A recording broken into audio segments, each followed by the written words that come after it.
Ang sabi niya, namatay daw po yung asawa niya and may utang daw sila sa ospital. Ayaw ilabas yung cadaver ng asawa niya. In exchange, kailangan nandoon siya as, well, hostage or security, whatever you may call it. Nandoon po siya for 3 days. Hindi po siya binibigyan ng tubig, pagkain. Nandoon lang po siya sa waiting area. May nakabantay na security guard sa kanya to ensure that she will not escape. The second victim, way back 2017, nanganak po siya sa ACE Medical Center. Hindi po sapat ang pambayad niya sa ospital. Ang ginawa naman po, yung sanggol po mismo ang dinetain sa ospital. The newborn baby was detained in the hospital for 40 days, Your Honor. 40 days. The mother was even told na kung gusto mo mag-janitress ka na lang dito, yung sweldo mo ay yung pambabayad mo sa ospital. That was for 40 days, Your Honor. The third victim that we interviewed, she was detained for 18 days. Hindi rin po sapat ang pambayad sa ospital, nandun lang po siya sa kwarto, hindi pinapalabas. The fourth victim was only for 5 hours kasi humingi na po siya ng police assistance kaya pinalabas na po siya agad. Valenzuela City Government, ano naman po batay sa mga karanasan nyo sa apat na kasong pinag-usapan kanina sa ACE Medical Center, ano naman po yung insights ninyo kung paano natin pwedeng i-improve yung ating batas? Madam Chair, with your indulgence, kwento ko lang po sa inyo kung ano yung nangyari dun sa 4 cases namin. Around February 2024, meron pong lumapit sa City Social Welfare Office po namin, nanghihingi po ng financial assistance. When she was interviewed by our social worker, she manifested distress and trauma. So the social worker, conducted interviews. Sinabi po niya, galing daw po siya sa ACE Hospital, tumakas daw po siya using the fire exit kasi 3 days na daw po siya nakadetain doon. So tinanong po namin siya, ang sabi niya namatay daw po yung asawa niya and may utang daw sila sa ospital, ayaw ilabas yung cadaver ng asawa niya. In exchange, kailangan nandoon siya as, well, hostage or security, whatever you may call it. So nilabas po yung cadaver, nandun po siya for 3 days, hindi po siya binibigyan ng tubig, pagkain, nandun lang po siya sa waiting area, may nakabantay na security guard sa kanya to ensure that she will not escape. On the third day, hindi na po niya makayanan dahil nasa isip niya na nakalamay yung bangkay ng asawa niya habang siya nandun lang sa ospital. So tumakas po siya using the fire exit. Pumunta po siya sa City Hall, humingi po siya ng financial assistance. But when we knew about her story, kumuha na po agad kami ng mga CCTV footages as evidence. Then gumawa na po kami, gumawa po si Mayor Wes Gatchalian namin ng public hearing and media ano po, para po for other victims to come out. Yun nga po nangyari, may 3 pa po na lumabas. The second victim, way back 2017, nanganak po siya sa ACE Medical Center. Hindi po sapat ang pambayad niya sa ospital. Ang ginawa naman po, yung sanggol po mismo ang dinetain sa ospital. The newborn baby was detained in the hospital for 40 days, Your Honor. 40 days. Umabot po ng pagkakataon na nag-aambaga na lang po yung mga nurses doon para pambili ng gatas ng bata. The mother was even told na kung gusto mo mag-janitress ka na lang dito, yung sweldo mo ay yung pambabayad mo sa ospital. That was for 40 days, Your Honor. May hindi rin po binigyan ng birth certificate yung bata. The third victim that we interviewed, she was detained for 18 days. Hindi rin po sapat ang pambayad sa ospital, nandun lang po siya sa kwarto, hindi pinapalabas. The fourth victim was only for 5 hours kasi humingi na po siya ng police assistance kaya pinalabas na po siya agad.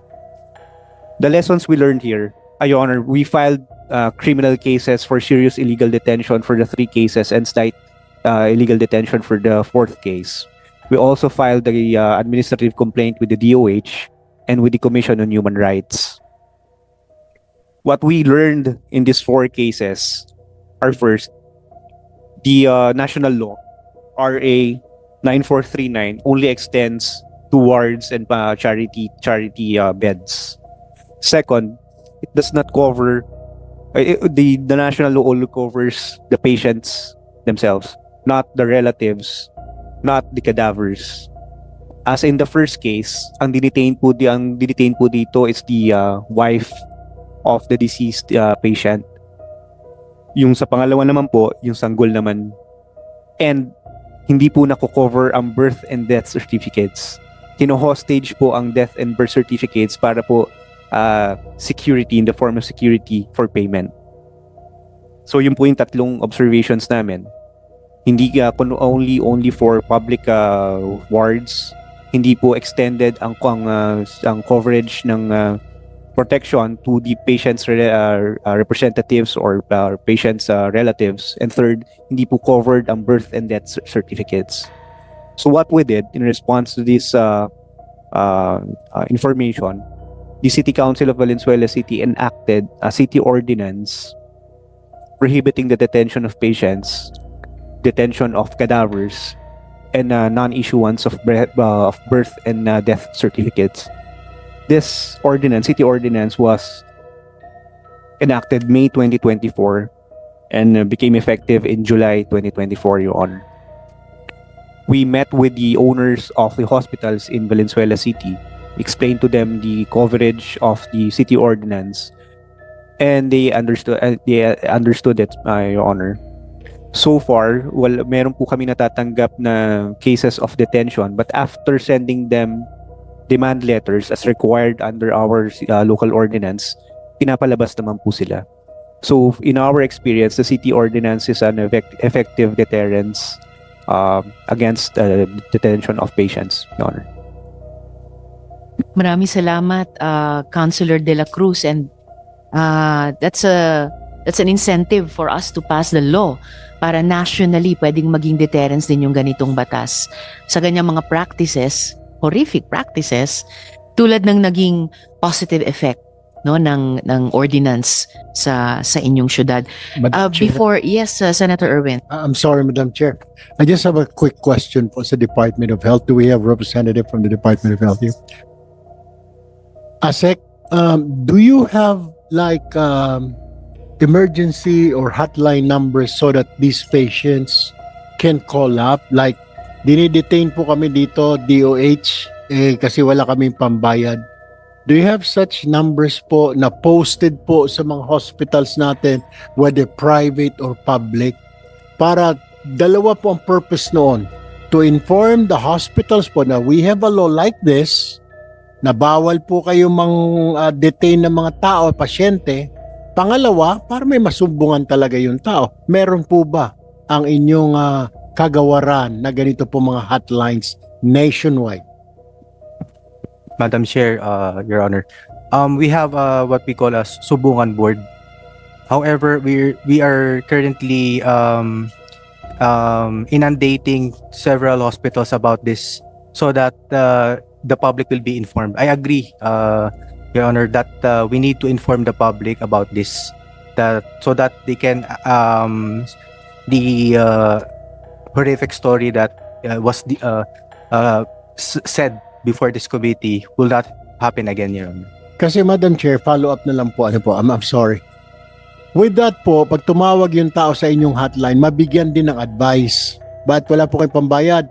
Punta po kayo sa SWAT dyan, punta po kayo sa DSWD, then you can get advice para kahit papano makapag-raise sila ng pera. Kung walang-wala talaga, DSWD, may maifip sila na mahihingan. Kahit papano, Madam Chair, may pambayad, di ba? May pang-down. Tapos gumawa na lang ng promissory note na babayaran po namin. Actually, Madam Chair, biktima po ako niyan eh. Dati pa po, nung ako'y reporter, kasi may nanganak po si Sir yan. Pagkatapos po, hindi nakapagbayad. Ako po yung garantor. Wala pang bayad, dinimanda po ako ng hospital.